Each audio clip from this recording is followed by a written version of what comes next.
আপনারা দেখতে পাচ্ছেন আমরা অলরেডি সুন্দরবনের গভীর জঙ্গলের ভিতরে ঢুকে পড়ছি মধুর সংগ্রহ করার জন্য। আমাদের সাথে আছে আমাদের এই যে বাদল কাকু, মনির। আমরা সুন্দরবনের মানে নদীর সাইডেই আছি, একটি মৌমাছির চাক আমরা দেখতে পেয়েছি। এই যে আমার বাদল কাকু মানে গাছে ওঠার জন্য মনিরের ইয়াগুলো পোষে করে দিচ্ছে গাছগুলো।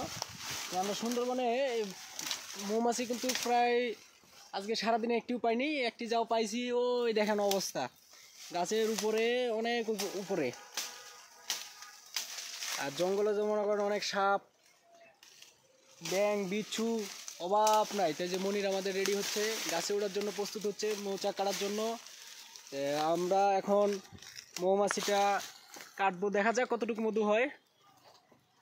হ্যাঁ কাকু, কতটুকু মধু পাবো মনে হয়? করা যায় কেজি 2 পাবো। কেজি 2 পাবো ইনশাল্লাহ।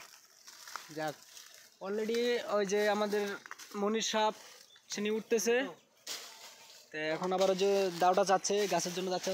গভীর একটি জঙ্গল, বিশাল বড় সুন্দরবন জঙ্গল দেখতে পাচ্ছেন আপনারা। মানে কি বলবো, দূর দূরান্ত থেকে আপনারা যতই যাবেন খালি জঙ্গলই জঙ্গল। হ্যাঁ হ্যাঁ মনির, কিরকম মধু হইতে পারে?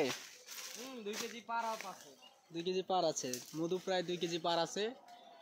তাই আপনারা ভালো থাকবেন, আমরাও এখন মধুটা পারি, দেখা যাক কতটুকু মধু হয়, আপনাদেরকে অবশ্যই জানাবো।